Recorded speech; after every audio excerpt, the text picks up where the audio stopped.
Cloze test का practice किए तुम लोग? उम्मीद करता हूँ नहीं किए होगे। किए हो? कितने इसमें नए हैं पहले ये बताओ। डेली 5 4 5 आएगा ही आएगा नया। कोई बात नहीं, कल इंग्लिश फाउंडेशन बैच 2 लॉन्च हो जाएगा। कल कल देखो कल लॉन्च होगा, लेकिन उसकी क्लास जो है वो शायद ट्यूसडे से चले। ओरिएंटेशन क्लास जो होगा वो ट्यूसडे से होगा, और यही टाइमिंग रहेगा 4 बजे। 4 बजे वाला ही टाइम रहेगा। और तुम लोग का क्लास शिफ्ट करूंगा 2 बजे, 2 या फिर 3 बजे। मतलब वही है कि उसको पीछे शिफ्ट करूंगा। नहीं नहीं, ऑनलाइन कुछ कुछ कॉन्सेप्ट पढ़ा दो। वोकैबलरी को मैं कुछ ऑनलाइन ही कराऊंगा, क्योंकि उसके लिए आपको स्पेशली आने की कोई ज़रूरत है नहीं। सेम चीज़ें याद हो जाएगी, बस वही तो चाहिए कौन सा किसका लिंक है। बाकी चीज़ें अपने आप याद होती जाएगी, लेकिन कुछ ऐसी चीज़ें जैसे क्वेश्चन टैग वगैरह वो मैं करा दूँ। और क्लोज टेस्ट जो है उसकी प्रैक्टिस थोड़ी सी आप लोग कर लो। उसके बाद वोकैबलरी को ऑनलाइन ही कर देंगे और एक नए तरीके से स्टार्ट करेंगे।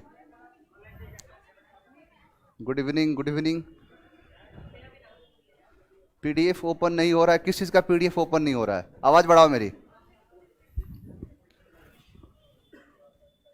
चलिए स्टार्ट किया जाए। ई लेटर हमारा चल रहा है। पहला वर्ड है हमारा इलास्टिक। इलास्टिक का मतलब होता है लचीला। इलास्टिक का मतलब होता है जो फ्लेक्सिबल हो, जो जिसके अंदर मूवमेंट होता है, प्लाईएबल होता है, उसे ही कहते हैं इलास्टिक। इलास्टिक का मतलब होता है जिसके अंदर फ्लेक्सिबिलिटी होती है, जो लचीलापन होता है, उसे कहते हैं इलास्टिक। जितने नए बच्चे होंगे वो बिदक मत जाना कि सर ये क्या है। ये धीरे धीरे आपको चीजें समझ में आनी शुरू हो जाएगी। इलास्टिक का मतलब होता है लचीला। तो इलास्टिक को याद करो लास्टिक से, कि किसी भी चीज वैसे लास्टिक आप लोग बचपन में खेले हो, खास करके लड़कियां। एक गेम होता था, नहीं होता है? तुम लोग भी खेले होगे। तो वही क्या है, इलास्टिक ही यूज करते हैं। इलास्टिक मतलब जैसे रबड़ वगैरह में आता है इलास्टिक, या इलास्टिसिटी आपने पढ़ा, फिजिक्स का भी चैप्टर है ये। तो वही है इलास्टिक। तो लास्टिक, लास्टिक बहुत ही इलास्टिक होता है, लचीला होता है, फ्लेक्सिबल होता है। 2 सिनोनिम इसका पूछता है। एक है प्लाईएबल। प्लाईएबल का मतलब होता है लचीला, और फ्लेक्सिबल। यही आपके एग्जाम में क्वेश्चन आएगा भी, तो ऑप्शन में यही रहेगा, फ्लेक्सिबल रहेगा या फिर प्लाईएबल रहेगा। नेक्स्ट वर्ड है आपका इनकैम्प। इनकैम्प का मतलब होता है डेरा डालना। अब ये डेरा डालना क्या है देखो, अब इसका एप्रोप्रिएट हिंदी नहीं मिला मुझे। इनकैम्प का मतलब होता है कि टेम्पररी किसी जगह पर जाके आप वहां पर रुक जाते हो, उसे ही कहते हैं इनकैम्प कर जाना। जब डी सीरीज चल रहा था तो डी कैंप कराया था, वहां से भाग जाना, वही है इनकैम्प का। इनकैम्प का अपोजिट भी है, यानी जैसे जो लोग कैंपिंग वगैरह करे होंगे, जैसे एनसीसी वगैरह करे होंगे, उसमें कैंपिंग कराई जाती है, होता है ना। या फिर जनरली जैसे बहुत सारे लोग जाते हैं ट्रैकिंग पे, तो ट्रैकिंग वगैरह पे चले गए कई ऐसी जगह पर, तो वहां फिर रहने के लिए जगह नहीं होता है, तो वो लोग उसी जगह पर, जिस जगह पर ट्रैकिंग कर रहे हैं, उसी जगह पर वो लोग अपना एक लेके जाते हैं तंबू जैसा, और वही लगा के और रात गुजारते हैं। वही कहलाता है इन कैंप कर जाना।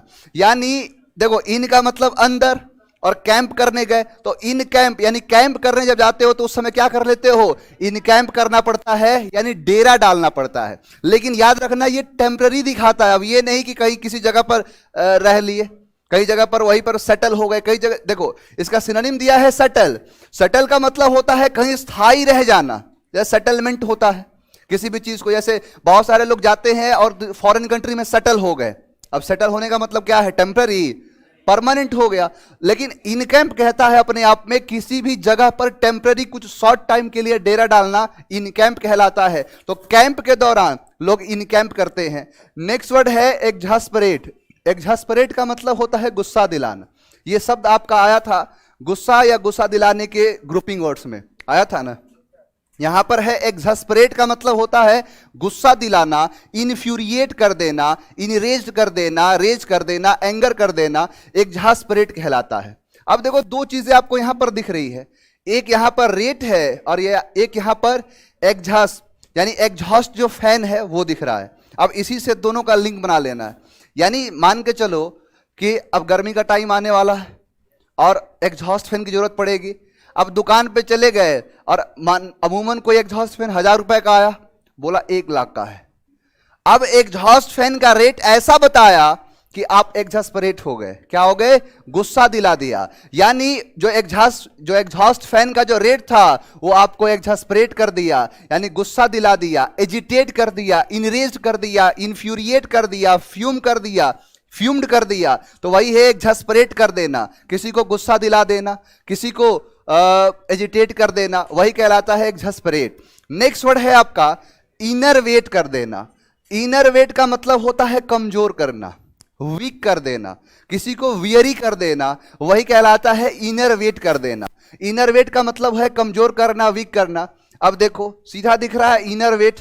मान के चलो कि जैसे बहुत से लोग, अब ठंडियों के टाइम में क्या होता है कि बहुत मोटे मोटे कपड़े पहन लेते हैं, अब लगता है कि बहुत मोटा मोटा सा है, लेकिन कोई व्यक्ति ऐसा होता है कि नॉर्मल इनर जैसा पहन लिया। अब कोई ऐसा ही है जो इनर पहना हुआ है, तो इनर पहनने की वजह से उसका वेट कैसा दिखेगा? लगेगा कि दुबला पतला सा है, कमजोर सा है। अब पतला पतला रहेगा, मोटा मोटा पहन लेगा, अब वो पतला दिखेगा? नहीं दिखेगा। लेकिन अगर सिर्फ इनर में रहे तो उसका वेट कैसा दिखता है? इनर वेट दिखता है, यानी कमजोर जैसा दिखता है। लेकिन खास करके इनर वेट का मतलब होता है किसी चीज को कमजोर बनाना, यानी किसी चीज को कमजोर कर देना। जैसे बिहार के अंदर बहुत सारे पुल्स बनते हैं, उद्घाटन से पहले ही गिर गया, अब वो क्या है? इनरवेट कर दिया, यानी उसके अंदर ऐसे मटेरियल्स को रखा जिससे वो पुल क्या हो गया? कमजोर हो गया। उसी को कहते हैं इनरवेट करना, यानी कमजोर करना। नेक्स्ट वर्ड है आपका इलोंगेट। इलोंगेट का मतलब होता है लंबा करना, किसी चीज को एक्सपेंड करना, फैलाना, लेंथन कर देना, लंबा कर देना, वही कहलाता है इलोंगेट करना। इलोंगेट का मतलब लंबा करना। देखो दो चीजें हैं यहां पर, अपने आप लगा है लॉन्ग, लॉन्ग का मतलब लंबा ही तो होता है, किसी चीज को लंबा करना। जैसे एक शब्द था एनलार्ज, था ना, लार्ज का मतलब ही लंबा, तो इनलार्ज कर देना, और यहां पर है इलोंगेट कर देना। लॉन्ग का मतलब अपने आप में है लंबा, यानी कोई मान के चलो कोई गेट है और उस गेट को क्या कर दिया? इलोंगेट कर दिया। यानी इलोंगेट करने का मतलब क्या है? लंबा कर देना, यानी लेंथन कर देना। नेक्स्ट वर्ड है आपका इनरेज। इनरेज का मतलब होता है गुस्सा दिलाना। ग्रुपिंग में आया था, दो शब्द थे, एक शब्द था रेज और इसी से शब्द बना है इनरेज। इनरेज, तो रेज का मतलब ही गुस्सा और इनरेज का मतलब ही गुस्सा, दोनों का मतलब ये गुस्सा दिलाना। अब देखो रेज को याद करो राजा से, जैसे याद करना है, मैंने जैसे बताया था, आपने इतिहास तो पढ़ा ही होगा। इतिहास में मान के चलो कि अगर कोई भी व्यक्ति राजा बनता है तो राजा बनने के साथ साथ उसके ऐसे लोग जो उसके साथ रहते हैं वो क्रोधित नहीं होते हैं, गुस्सा नहीं होते हैं। इल्तुतमिश के 4 पुत्र थे और एक पुत्री थी रजिया सुल्तान। अब जैसे इल्तुतमिश मरा तुरंत कौन बैठ गया उसकी जगह पर? रजिया सुल्तान नहीं बैठा, उसका भाई आराम सा पहले बैठा। अब कहते हैं कि रजिया सुल्तान को इल्तुतमिश ने वचन दिया था कि मेरे मर जाने के बाद दिल्ली की जो अगली शासिका होगी वो रजिया बेगम होगी। और इसी वजह से कहते हैं कि रजिया सुल्तान गई लाल रंग के कपड़ा पहन के दिल्ली के जनता से क्या मांगने? मदद मांगने के लिए। यानी सब मिला के देखो इतिहास में सब यही है, एक राजा बना 4 दुश्मन खड़े उसको हटाने के लिए। तो वही है कि राजा बनने के बाद सब क्या हो जाते हैं? उससे गुस्सा हो जाते हैं। यानी देखो यहां पर रेज हो या इनरेज हो, यानी इन्हें राजा बना दो तो सब लोग क्या हो जाते हैं? गुस्सा हो जाते हैं, उससे खफा हो जाते हैं। इन्फ्यूरिएट कर देना, इनरेज या इनरेज्ड या फिर रेज, सबका मतलब क्या होता है? गुस्सा। बिल्कुल, रजिया गुंडों में फंस गई। यूफोनिक, यूफोनिक का मतलब होता है मधुर। यूफोनिक का मतलब होता है किसी भी चीज में जो मधुरता चीजें निकल के आती है उसे ही कहते हैं यूफोनिक। देखो इस शब्द को याद नहीं करना, इस शब्द को समझना है, समझ लोगे हमेशा के लिए याद हो जाएगा। यहां पर देखो ये बेसिकली बना है कुछ वर्ड से, कुछ रूट वर्ड से इसका निर्माण हुआ है। ई यू जिसके साथ लगा रहेगा उसका मतलब ही होता है अच्छा, यानी किसी चीज को अच्छा बना देना, वही होता है ईयू। जैसे आपने सुना होगा यूलॉजी, किसी के बारे में अच्छा कहना, तारीफ करना। यूफोनिक ये जो शब्द है यूफोनिक, यूफोनिज्म जो आते हैं सब, यानी इन सब का मतलब होता है। देखो यूफोनिक का मैं लिटरली मीनिंग बताता हूं क्या होता है। यूफोनिक का मतलब होता है कि किसी भी चीज को आप ऐसे तरीके से बोलो कि सामने वाले को बुरा ना लगे, उसको वो चीज अच्छा लगे। जैसे आप देखोगे तो बहुत पहले दिल्ली मेट्रोस के अंदर एक स्कीम आई कि जैसे दिल्ली मेट्रो में जितने भी सीट्स लगे हुए थे डिसेबल के लिए, वहां पर लिखा गया था विकलांग सीट। पहले भी आपने देखा ट्रेन वगैरह में विकलांग लिख के आता था। अब एक वहां पर क्या हुआ कि एक यूफोनिज्म का एक केस हुआ उसके ऊपर, तो उसने उन सारे शब्दों को मिटा के और उसकी जगह पर लगा दिया दिव्यांग। तो विकलांग कहना किसी का मान के चलो, किसी को अगर विकलांग कह रहे हो तो उसको अच्छा नहीं लगेगा, लेकिन आपने क्या उसका नाम दिया कि दिव्य के द्वारा दिया गया अंग दिव्यांग कहलाता है। तो वही चीज होता है कि किसी भी शब्द को आप अच्छे तरीके से कहो। कुछ ऐसे मान के चलो किसी को गाली भी देना है, तो गाली भी दो तो ऐसा दो मीठा बोल के कि सामने वाले को बुरा ना लगे, वो घर जाके रियलाइज करे कि अच्छा उसने मुझे गाली दिया था, सामने समझ में नहीं आया। तो वही क्या, जैसे मान के चलो कोई आया उसको कह दिया S9 जैसा दिख रहा है, अब वो लगेगा कि वाह मैं S9 जैसा दिख रहा हूं। अब वो पोस्ट करेगा status, I am looking like S9। 4 comment तुम जैसा कोई पढ़ा लिया कमेंट करेगा कि इसका मतलब गधे जैसे दिख रहे हो। अब जाकर उसको रियलाइज हुआ कि मैं कैसा दिख रहा हूं। इसी चीज को कहते हैं यूफोनिक। देखो EU का मतलब होता है अच्छा, फोन का मतलब क्या होता है? साउंड होता है ना। यानी जब भी कोई मधुर सी आवाज यानी अच्छी आवाज किसी के कानों तक पहुंचती है, उसे ही कहते हैं यूफोनिक। यानी खास करके किसी के लिए अच्छा कहना या अच्छा कोई चीज बोलना यूफोनिक कहलाता है। वही क्या होता है? यूफोनिक। क्लियर? तो ऐसे बहुत सारे शब्द आएंगे, देखना ध्यान देना, बस EU लगा हो समझ लेना पॉजिटिव है। जैसे मैंने कहा था ना कि D और E जैसे शब्द लग जाए नेगेटिव दिखाता है, वैसे E और U लग जाए हमेशा पॉजिटिव आएगा। नेक्स्ट वर्ड है आपका इम्ब्रेस। इम्ब्रेस का मतलब होता है गले लगाना, किसी को हक करना, वही कहलाता है इम्ब्रेस। इम्ब्रेस मतलब होता है आलिंगन करना, आलिंगन कहलाता है, आलिंगन वही है इम्ब्रेस। इतना शुद्ध हिंदी में जाना नहीं है। इम्ब्रेस का मतलब होता है किसी को गले लगाना। अब इम्ब्रेस को याद कर लो अम्ब्रेस से। अम्ब्रेस नाम का कोई दोस्त जब भी आपको दिखता है गले लगा लेता है, तो क्या है ये? इम्ब्रेस। यानी इम्ब्रेस का मतलब होता है गले लगाना। यानी अम्ब्रेस क्या करता है? दोस्तों के साथ गले लगा लेता है, यानी एक दूसरे को क्या करना? आलिंगन करना, हक करना, क्या कहलाता है? इम्ब्रेस। तो इम्ब्रेस का मतलब हो गया गले लगाना। नेक्स्ट वर्ड है इंटाइस। इंटाइस का मतलब होता है लुभाना, किसी चीज को अट्रैक्ट करना, अपनी तरफ खींचना, वही क्या कहलाता है? इंटाइस। इंटाइस से ही बनता है इंटाइसमेंट, यानी किसी को अपनी तरफ प्रलोभित करना, अपनी तरफ खींचना, उसी चीज को क्या कहते हैं? एंटाइस कहते हैं। लुभाना, अल्योर करना सब होंगे। एंटाइस अच्छा शब्द है ये। जैसे कोई अपनी तरफ खींच रहा है, मान के चलो कि कोई ऐसी चीज है जो बहुत ही प्यारी है, अब वो आपको खींच रही है अपनी तरफ, अट्रैक्ट कर रही है, उसे ही कहते हैं एंटाइसमेंट। एंटाइस करना, लुभाना। अब एंटाइस को याद करो इनटाइस। यानी इनटाइस कोई मान के चलो कोई बढ़िया से सूट बूट पहना हो और सूट बूट बढ़िया से पहन के टाई वाई लगाया है तो अच्छा नहीं लगेगा, लुभावना जैसा लगेगा। यानी अगर कोई इन टाई है यानी इन टाई में लगा हुआ है तो क्या करता है? इंटाइस करता है, लुभाता है। जैसे आप इंटरव्यू वगैरह देने जाओगे, जैसे IAS वगैरह का इंटरव्यू देने जाते हो या फिर किसी का SSB का, तो आप वहां सूट बूट पहन के बढ़िया से टाई वाई लगा के जाते हो। क्यों जाते हो? क्योंकि वो चीजें सामने वाले को अट्रैक्ट करती है। एक पर्सनालिटी का होना बेहद जरूरी होता है। मैं ये नहीं कह रहा हूं कि जिसकी पर्सनालिटी खराब उसका रिजल्ट नहीं होगा, बस थोड़ा सा अच्छा प्रभाव पड़ जाता है किसी चीज का, वही कहलाता है इंटाइसमेंट। यानी इन टाई में लोग क्या लगते हैं? इंटाइस लगते हैं या लुभावना लगते हैं, लुभावित करते हैं। नेक्स्ट वर्ड है इनॉर्मस।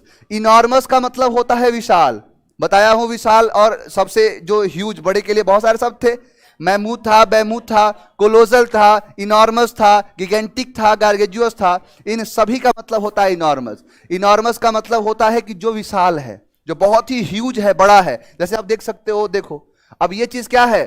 इनॉर्मस कहा जाएगा इसके लिए। जैसे खास करके कोई ऐसी चीज जिसको आप अपनी आंखों से देख सकते हो और बहुत ही विशाल सा है, उसी चीज को कहते हैं इनॉर्मस है, ये कोलोजल है। अब देखो मान के चलो कोई नॉर्मल सी चीज है तो नॉर्मल लगेगा। अब यहां पर नॉर्मल नहीं है, ई नॉर्मल है। यानी नॉर्मल मतलब साधारण और ई नॉर्मल का मतलब असाधारण है। असाधारण का मतलब क्या? बहुत ही विशाल है। तो नॉर्मल का अपोजिट है ये इनॉर्मस। इनॉर्मस का मतलब होता है जो बहुत ही बड़ा हो, बहुत ही विशाल हो। आओ जरा देखते हैं इलास्टिक। लचीला। इन कैंप, डेरा डालना, कहीं पर स्टे करना, रुकना, इन कैंप कहलाता है। एग्जास्परेट, एग्जॉस्ट फैन का रेट सुन के क्या आ गया? गुस्सा दिला दिया। इनरवेट कर देना, कमजोर कर देना, यानी कमजोर बनाना। तो इनरवेट क्या कर देता है? कमजोर कर देता। इनलॉन्गेट, लंबा करना, लॉन्ग करना, लंबा करना। इनरेज, गुस्सा होना या गुस्सा दिलाना। यूफोनिक, मधुर कोई स्वर। इम्ब्रेस, गले लगाना, अम्ब्रेस। इंटाइस, इनॉर्मस, विशाल। इसमें से एक भी शब्द है जो याद ना हुआ? याद है सब के सब? आगे बढ़ जाएं। देखो लगभग आपके जो ई है कितना हो गया कंप्लीट? 40 है। जल्द से ई समाप्त हो जाएगा। ई जो लेटर है ना काफी इंपॉर्टेंट है। यहीं तक जो है अब जैसे मान के चलो ए लेटर हो गया, बी लेटर है, या फिर ई तक है, ये काफी इंपॉर्टेंट रोल प्ले करते हैं। तो यहां तक जैसे पूरा हो इसको रिकॉल कर लेना, ध्यान से देख लेना। चलिए बात करते हैं आगे। जरा बनाना तो क्या होगा? PQRS। अब नए लड़के जो होंगे उनको थोड़ा कम समझ में आएगा, अगर पढ़े हो तो फिर बनाओ।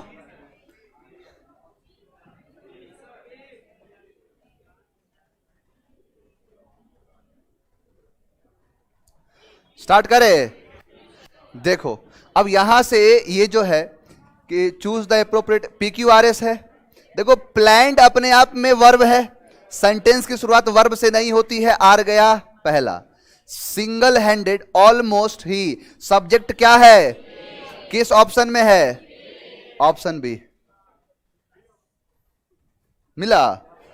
और इसके लेवल की बात अगर करूं मैं तो यूपीएससी के द्वारा 2017 का एग्जाम हुआ, फर्स्ट पेपर सीडीएस का, उसका क्वेश्चन है। जैसे कि तुम वाहवाही करते हो कि सीडीएस जैसा एग्जाम है यूपीएससी का, यूपीएससी में ऐसे क्वेश्चन आया है, सीडीएस का पेपर है। सीडीएस के क्वेश्चन आज करा रहा हूं, करना जरा इसे। बताओ ये क्या होना है? कोशिश करो बनाने का।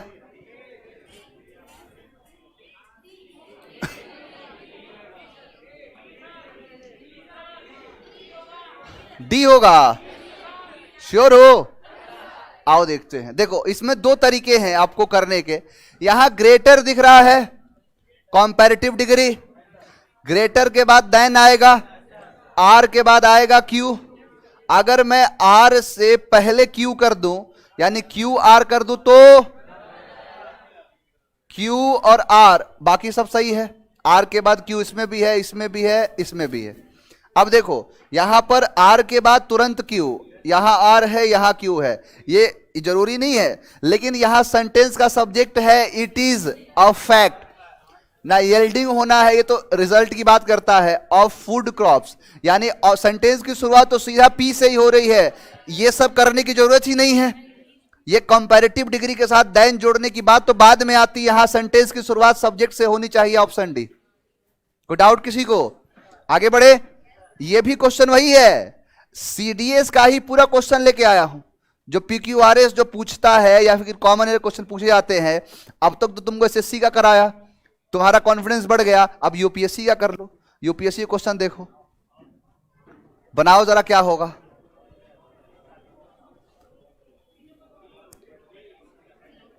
सोच लो एक बार। सीडीएस है, सीडीएस श्योर? आओ देखते हैं। देखो कुछ मुझे दिख रहा है, और दिख रहा है मुझे बट ऑल्सो और नॉट ओनली, यानी नॉट ओनली बट ऑल्सो का पेयर बन रहा है पी के बाद आर। अगर पी से पहले आर कर दूं तो देखो जरा किया है कि नहीं। आर के बाद पी किया है। अब देखो यहां तो सही है, पी के बाद आर, पी के बाद आर, पी के बाद आर। अब सेंटेंस की शुरुआत वर से होगी, ऑप्शन एस कट जाएगा जो कि है ही नहीं। सेंटेंस कहीं ना कहीं पी से शुरू कर रहा है, क्यू से स्मॉल पॉक्स वॉज, यानी smallpox was particularly dreaded disease. अब देखो यहां पर कह रहा है कि up to the end of the 18th century, not only because it was often fatal। अब देखो एक चीज बता रहा हूं मैं, यहां तुम कह रहे हो कि पी के बाद आर आएगा, पी के बाद आर यहां आया है, उसके बाद एस क्या कह रहा है कि वर परमानेंटली डिसफिगर्ड, यानी अप टू, कब तक, up to the end of the 18th century, not only because it was often fatal, उसके बाद पी है, पी के बाद जोड़ा but also because those who recovered, उसके बाद है a smallpox was particularly dead disease were permanently disfigure. अब देखो यहां एस किया है वर परमानेंटली डिसफिगर, उसके बाद क्या है small pox was particularly dead diseases. ये बताओ सी में कितने लोग हैं, ए में कितने लोग हैं और डी में कितने लोग हैं? तुम लोग पढ़ाने की जरूरत है। यानी सेंटेंस पी से तो शुरू ही नहीं हो रहा है, बात करी जा रही है पूरा स्मॉल पॉक्स के बारे में। यानी स्मॉल पॉक्स एक डिजीज है। पहला सेंटेंस जो पी में लिखा है, एक बात बताओ ये इट किसके लिए आ गया? ये प्रोनाउन है ना, तो प्रोनाउन है तो किसी ना किसी के लिए आएगा, और इससे सेंटेंस शुरू ही नहीं होगा तो बनेगा कहां से? ऑप्शन अल्टीमेटली डी है। किसी को कोई डाउट है? एक सी में हाथ उठाया था, कौन था?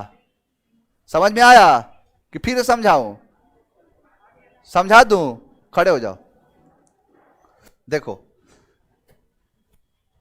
बात यहां पर यह है कि तुम सी ऑप्शन जो आंसर कर रहे हो, एक बात बताओ, सेंटेंस की शुरुआत तुम पी से कर रहे हो और पी में लिखा है up to the end of 18th century, यानी 18वीं शताब्दी के अंतिम तक। Not only because it was, it किसके लिए आया है? किसी ना किसी के लिए आया होगा ना। जब कहीं पर रोहन लिखा होगा तो उसी के लिए तो ही आएगा।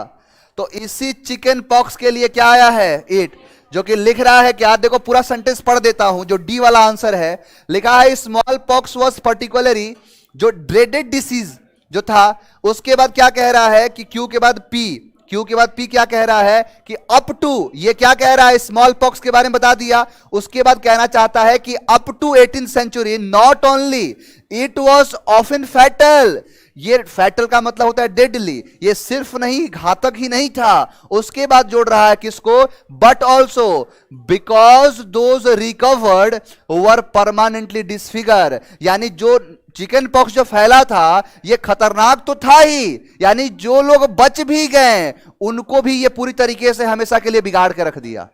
ये जोड़ रहा है लास्ट में, इस चीज को दिखा रहा है यहां पे। समझ में आया अब? तो इसलिए ऑप्शन क्या होना है? डी। पी से सेंटेंस शुरू ही नहीं हो रहा है। आगे बढ़े, नेक्स्ट ये बताओ।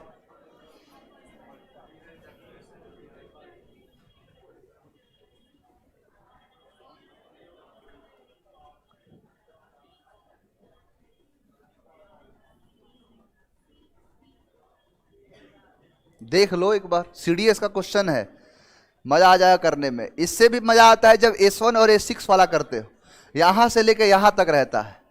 सीडीएस देखो टाइम देता है, इसीलिए क्वेश्चन बड़े बड़े पूछे जाते हैं। एसएससी टाइम ही नहीं देता है। अब देखो सी होगा, आओ देखते हैं।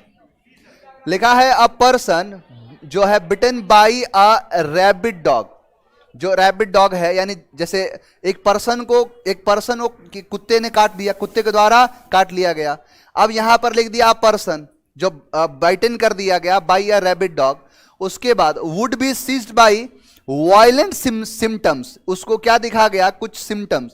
आफ्टर एन जो incubation period of a month और 2 and die an agonising death. अब देखो यहां पर सेंटेंस तो देखो एंड से शुरू नहीं होगा, वुड बी सीज से तो होगा नहीं, और दिया भी नहीं है। देखो एस वाला है, एंड से शुरू नहीं होगा तो एस को काट दिया। सेंटेंस 100% है, इससे शुरू होगा।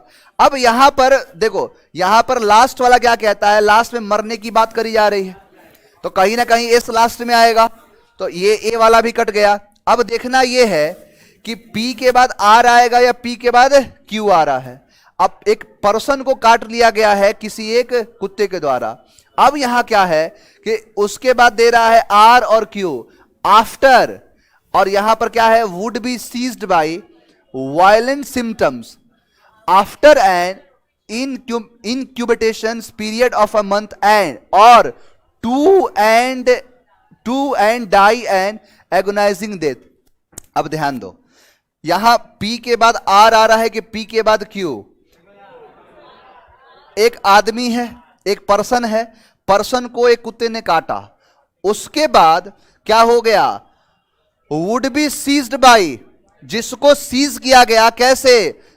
जिसके वायलेंट सिम्टम्स हैं, यानी उसके अंदर सिम्टम कैसे हैं? बड़े ही वायलेंट है। अब यहां after an incubation period of a month of 2, अब 2 and die and agonising death. एक बात बताओ कि यहां पर अगर पी के बाद आर कर रहे हो, यानी पी के बाद आर कर रहे हो, तो फिर आर के बाद क्यों आ रहा है? Would be seized by violent symptoms and die and agonising death. यानी कहने का मतलब है पहले कुत्ते ने काटा है, उसके बाद उसको एक पीरियड टाइम तक रखा गया, और जिसके अंदर देखा गया क्या कि would be seized by violent symptom, इसके अंदर ऐसे सिम्टम देखे गए जो बहुत ही कैसे थे? वायलेंट थे, और वह क्या कर गया? मर गया। क्यू के बाद एस आ रहा है, क्यू के बाद एस है, इसीलिए ऑप्शन क्या है? डी में कितने लोग थे? हाथ उठाओ। यहां डी में यहां से यहां तक और यहां से यहां तक यही आंसर दे रहा है, आगे तो बढ़ने की जरूरत है। देख रहे हो कितना क्लोज किया है? यहां पर एस लास्ट में भी दिया है। यही होता है सीडीएस क्वेश्चन का लेवल। आगे बढ़े, नेक्स्ट देखो,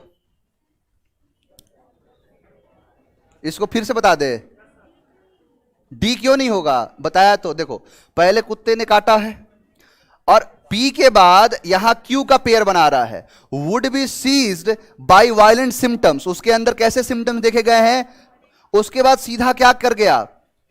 मरेगा सिम्टम्स के बाद, और यहां पर सबसे लास्ट में है ये, इसीलिए इसके बाद सिम्टम्स जो है पहले उसके ट्रीटमेंट को करा गया, और ट्रीटमेंट के दौरान ही देखा। एक बात बताओ, किसी का ट्रीटमेंट होगा उसी के दौरान तो पता चलेगा कि इसको कैसी बीमारी है, क्या हुआ है। तो ट्रीटमेंट के यानी 2 महीने के दौरान उसके अंदर वायलेंट सिम्टम्स को देखे गए, और लास्ट में क्या कर गया? मर गया। Next, the traveller sat down to rest by the road side being very. ये बेहद आसान है, ये बनाओ जरा।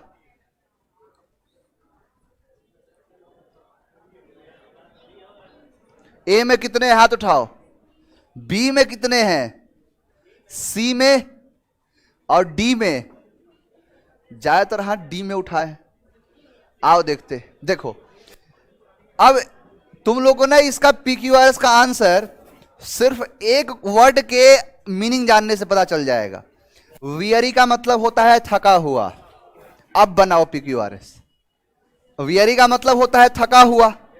अब बनाओ, देखो बन रहा है कि नहीं।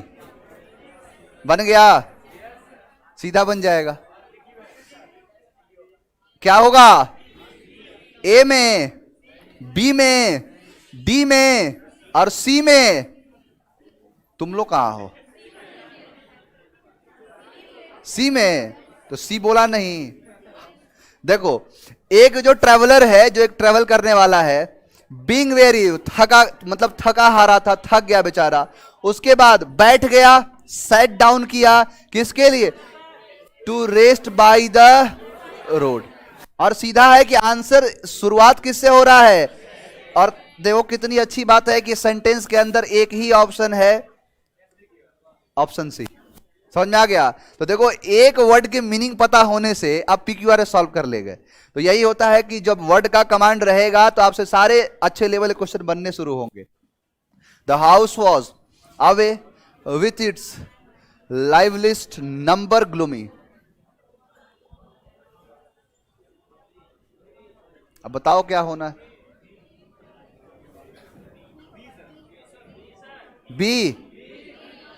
बी होगा। ए में कोई है? ए में कोई? आओ देखते हैं।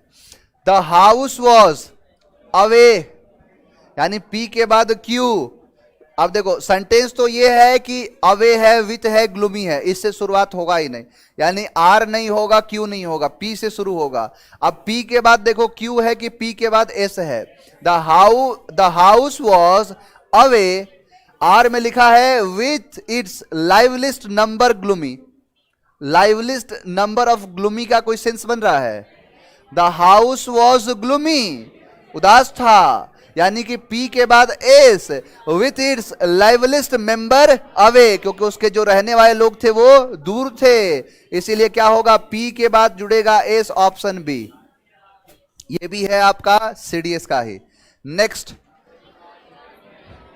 ही was a tiny man, D होगा, सी होगा, सीधा दिख रहा है। सेंटेंस का सब्जेक्ट या तो नाउन होगा या प्रोनाउन होगा, नाउन नहीं है तो प्रोनाउन होगा। He was a tiny man with a tall briefly 5 feet, तो he was a tiny man. तो सेंटेंस की शुरुआत किससे हो रही है? ही से। किस ऑप्शन में है? एक ही में है तो ऑप्शन डी। कोई तकलीफ किसी को?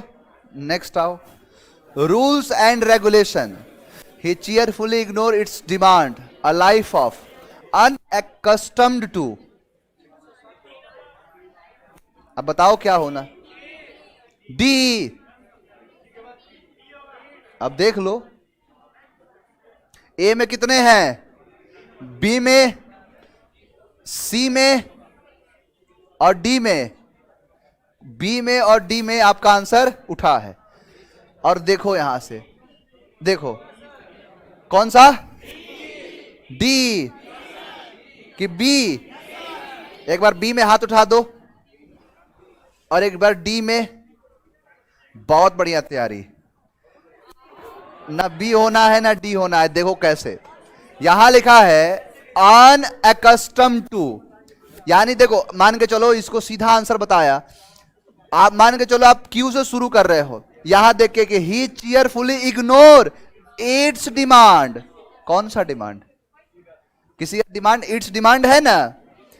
यानी अगर क्यू से शुरू करे, क्यू के बाद आर जोड़ो कि he cheerfully ignore its demand, a life of rules and regulation accustom to. कोई सेंस बना इसका? इसको देख लेते हैं। He cheerfully ignore its demand, accustom to a life of rule and regulations. अब देखो यहां जो एस आर पी क्यू है, एक बार पढ़ो इसे। अकस्टम टू यानी जो जिसके साथ आदि है, लत है, तो अकस्टम टू। उसके बाद अ लाइफ ऑफ, कैसी लाइफ? कैसी लाइफ है? Accustom to life of rules and regulations, जो उसके जीवन के क्या है? रूल्स एंड रेगुलेशन है। ही चीयरफुली इग्नोर इट्स डिमांड, यानी उसके जो रूल और रेगुलेशन के हैं, जो डिमांड करते हैं, उनके डिमांड को हंसी खुशी से क्या कर देता है? इग्नोर कर देता है। इसीलिए ऑप्शन क्या है? सी। तो अलर्ट रहा करो। Next, the man turn me upside down and दस impeded my pockets, looked at me for a moment। बताओ। द मैन,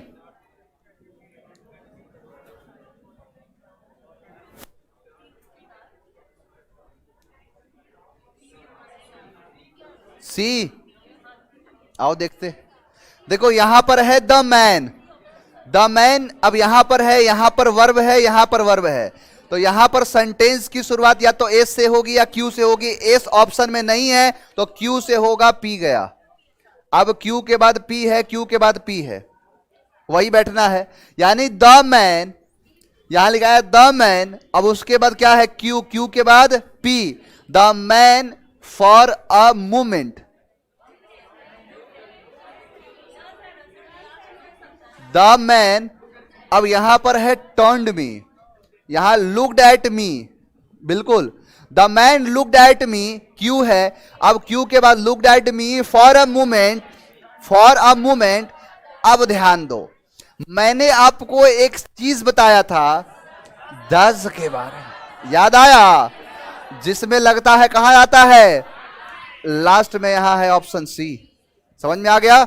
10 का इस्तेमाल जब भी करना आखिरी में ही करते हैं। आखिरी में या तो ये होगा या तो ये होगा। सेंटेंस की शुरुआत किससे हो रही है? क्यू से, तो क्यू और लास्ट, यानी शुरुआत के क्यू, लास्ट का आर। द लेडी, बताओ क्या होगा?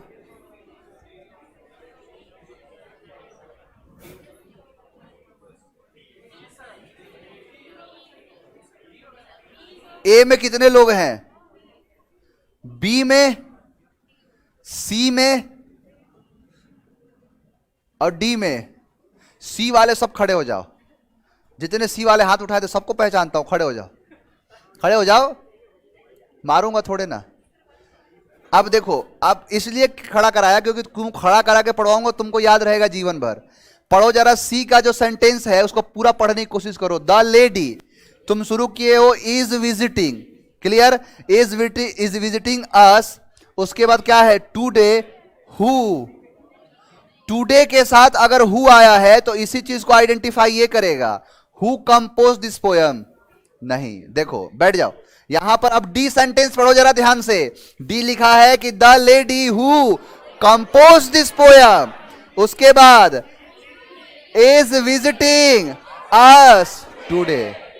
और दूसरा चीज, एडवर्ब ऑफ टाइम का इस्तेमाल सेंटेंस के लास्ट में करते हैं। ये एडवर्ब ऑफ टाइम नहीं है, इसीलिए सबसे आखिरी में जाएगा। सेंटेंस एस से शुरू या ऑप्शन डी। किसी को कोई तकलीफ है? आगे बढ़े, चलो नेक्स्ट देखो। I do not understand why in spite of my best efforts to please him my boss is so angry at me. No error. A में कोई है? बी में? सी में? बी में हो, खड़े हो जाओ। बी में क्या गलती है? इन spite of, despite of, despite के बाद ऑफ नहीं लगता है, इसमें कोई गलती नहीं है। गलती है यहां एंग्री एट मी। किसी पर्सन के साथ नाराज होते हो तो एट का इस्तेमाल नहीं होता है, विथ का इस्तेमाल होता है। किसी एक वस्तु से नाराज होते हो तो उसके साथ एट, यानी किसी के एक बिहेवियर, किसी का एक मिस्टेक हो गया, अब उसके मिस्टेक पर नाराज हो तो एंग्री एट मिस्टेक हो सकता है, एंग्री टू थिंग होता है। लेकिन कभी भी पर्सन आएगा तो विथ का इस्तेमाल करा जाएगा, ऑप्शन सी। बैठ जाओ, सीडीएस का ही पेपर है ये, देखना जरा अच्छा लगेगा। Being a rainy day we did not feel like going out और doing anything except playing chess in our room. A में कोई है? बी में? सी में? और डी में? किसी को कुछ समझ में नहीं आ रहा? नहीं आ रहा है ना? ध्यान देना।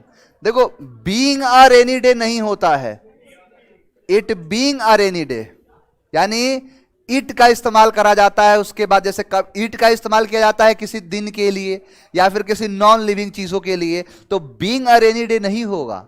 क्या होगा? It being a rainy day, यानी ऑप्शन क्या है? ए।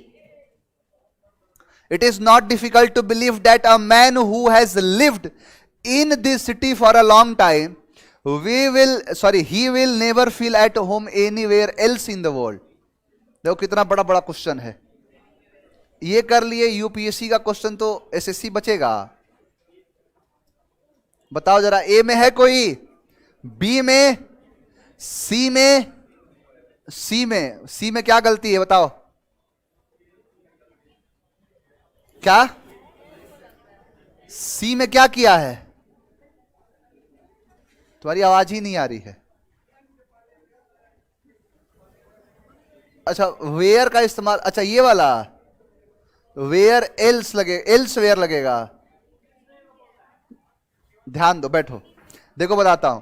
लिखा है क्या कि it is not difficult to believe, यानी यह विश्वास करने के लायक नहीं है, यानी कोई विश्वास जल्दी नहीं करेगा। दैट अ मैन, यानी कि एक आदमी who has lived in this city for a long time, यानी एक आदमी जो है हु हैज, जो एक लंबे समय तक इसमें रह रहा है।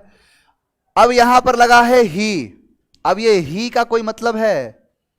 देखो, कभी भी प्रोनाउन का रिपीटेशन हम नहीं करते हैं जब उसके बारे में पहले इंफॉर्मेशन दे दिया जाता है।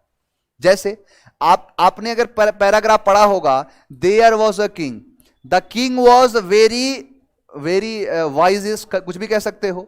अब उसके बाद अब एंड से जोड़ा या फिर किसी और कंजंक्शन से जोड़ा तो उसके बाद ही का इस्तेमाल नहीं करा जाता है, यानी दो बार इसका आना कोई भी जरूरत है ही नहीं। यानी it is not difficult to believe that a man who has lived in this city for a long time will never feel at home anywhere else in the world, यानी ही का इस्तेमाल नहीं होगा। अब उसी आदमी की बात कर रहा है ना, मान के चलो उसी आदमी की बात कर रहे जो इतने लंबे समय से रहता हुआ आ रहा है, he will never feel at home anywhere else in the world. तो यहां ही का इस्तेमाल उसी आदमी के लिए है, तो यहां रिपीट कर रहा है और रिपीटेशन अलाउ नहीं होगा, यही बन जाता है सुपरफ्लुअस। इसे ही कहते हैं सुपरफ्लुअस होना किसी भी चीज का। और मैंने आपको बोला भी था कि अंग्रेजी की दुनिया में कोई भी चीज रिपीट नहीं होता है, और वही काम किया है ये कि it is not difficult to believe that a man, एक आदमी, हु जो has lived in this city for a long time will never feel at home anywhere in the world. He का इस्तेमाल करना कोई जरूरत है नहीं। Although we reached his house on time he was left for the airport. बताओ जरा, although भले ही, we reached his house on time he was left for the airport, भले ही हम वहां उसके घर पहुंचे समय पर, ही वॉज लेफ्ट फॉर, देखो यहां लेफ्ट किया है तो वॉज के बाद लेफ्ट किया है, फॉर द एयरपोर्ट। मैंने आपको बताया भी था कि सब्जेक्ट के बाद अगर V2 है प्लस ऑब्जेक्ट है, इसका पेयर किसके साथ बनता है? Had plus V3 plus object से। यानी भले ही हम उसके घर टाइम पर पहुंचे, लेकिन वह निकल चुका था किसके लिए? एयरपोर्ट के लिए। तो बताओ यहां वॉज होगा कि हैड होगा? तो had plus V3, he had left for the airport. यानी हालांकि भले ही हम पहुंचे उसके घर समय पर, वह निकल चुका था किसके लिए? एयरपोर्ट के लिए। Option B. If a thing is worth doing at all it is worth done well. देखो प्रोवर्ब्स है ये, यहां लिखा है कि if a thing is worth doing at all it is, देखो यहां पर है if a thing is worth doing at all it is worth doing well. Done well नहीं, जैसा इसके बाद है वैसा इसके बाद ये प्रोवर्ब्स में बनता है, तो क्या हो जाएगा? Doing well. Next, all the boys returned back. Return के साथ बैक लगता है, सुपरफ्लुअस बनता है। यानी टर्न का मतलब ये होता है मुड़ना, री लगा दिया तो इसका मतलब वापस, कि इधर गया इधर से वापस मुड़ गया। अगर रिटर्न बैक कह रहे हो तो फिर उसी दिशा में चलने लगेगा। यानी रिटर्न के साथ कभी बैक का इस्तेमाल नहीं होता है। Option B. Next, tell me the name of a country where every citizen is law abiding and no trouble is there.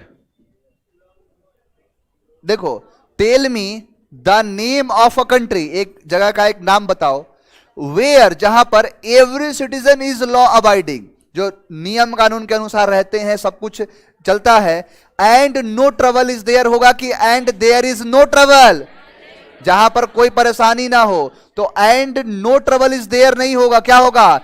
There is no trouble. Option C. कोई दिक्कत है किसी को? नेक्स्ट देखो फिर, कंसीडरिंग अबाउट। कंसीडर का मतलब होता है किसी चीज के बारे में विचार करना, यानी इसके अंदर अबाउट लगा होता है तो कंसीडर के साथ अबाउट का इस्तेमाल नहीं करा जाता है। Option A. नाउन जब पढ़ा रहा था पिछले साल, और उसी साल बताया था कि ऐसे कुछ वर्ड्स है जिनके साथ ऐसे शब्द नहीं लगते, जैसे कि फाइनल डेस्टिनेशन का इस्तेमाल नहीं होता है, रिटर्न के साथ बैक नहीं लगता है, रिपीट के साथ अगेन नहीं लगता है, सपोज के साथ इफ नहीं लगता है, कंसीडर के साथ अबाउट का इस्तेमाल नहीं होता है। कोई बात नहीं, फिर से बताऊंगा। His friends feel that he will be suspended unless he, यानी अनलेस और अनटिल के साथ नो नॉट नेवर का इस्तेमाल नहीं करते, इसीलिए काट देंगे option C. Clear? Next, one of the most interesting feature travel in Himachal Pradesh is the large number of travellers lodges provided by the state government. क्या होगा? बताया हूं, वन ऑफ का केस बताया हूं, तो one of the most interesting feature की features, one of my friend की friends, one of the student की स्टूडेंट्स, भर भर के क्वेश्चन पूछ रहा है, इसी बार आया है। यानी ये तो खैर 2017 का पेपर है ये, 2022 के अंदर जो एग्जाम हुआ उसमें भी 3 क्वेश्चन पूछा है इससे, तो फीचर नहीं क्या होगा, फीचर्स होगा, option A. Next, it was raining cats and dogs. देखो कैट्स एंड डॉग्स एक ईडियम्स है, मूसलाधार बारिश, यानी जब क्या होता है कि जब ऐसी बारिश हो जाए जिसमें कुत्ते और बिल्लियों के जगह ना मिले, रहने की जगह ना मिले, इधर से उधर भाग रहा है, उधर से इधर भाग रहा है, उसे ही कहते हैं मूसलाधार बारिश। अब देखो कैट कहां, डॉग कहां, बारिश कहां, इसका मतलब होता है कैट्स एंड डॉग्स। तो इट, देखो इट आ गया, it was raining cats and dogs. बताओ किस पार्ट में एरर है, कहीं एरर दिख रहा है, तो एरर नहीं दिख रहा है तो no error. I prefer this book then, prefer और प्रेफरेबल के साथ देन आता है, टू का इस्तेमाल करते हैं। Last but not the least, their belongings were lost in the fire. Their मतलब उन लोगों के, बिलोंगिंग्स है यानी जो सामग्री है, क्या हो गए, वर लॉस्ट इन द फायर, सब जल के खाक हो गए, आग में सब जल गया। तो देयर बिलोंगिंग्स एक से ज्यादा है, तो एक से ज्यादा है तो एक से ज्यादा के लिए प्लूरल भी आया है, यहां गलती हो सकती थी लेकिन हुई नहीं, लॉस्ट इन द फायर, इसीलिए क्या है, नो एरर। एक दो और देख लो, tell him to take another photograph of the group. Of the group में क्या गलती है, कोई गलती नहीं। Last but not the least, I courteously asked him, narration याद करना, I courteously asked him where was he going, कि वेयर ही वाज गोइंग, तो वेयर ही वाज गोइंग होता है, यही है आरएस और आरबी बताया था कि जब भी इंटेरोगेटिव बनाते हैं तो हमेशा जो नरेशन होता है वो बनता है असर्टिव का। अगर इंटेरोगेटिव है तो असर्टिव बदल दो, जैसे तुमने कहा कि where was he going, assertive क्या बनेगा, वेयर ही वाज गोइंग, यानी वेयर तो यहां पर क्या है, कंजंक्शन बन गया, लेकिन वाज ही गोइंग, तो वाज ही गोइंग असर्टिव होगा, ही वाज गोइंग, तो यही क्या हो जाएगा, वेयर ही वाज गोइंग। कोई डाउट किसी को?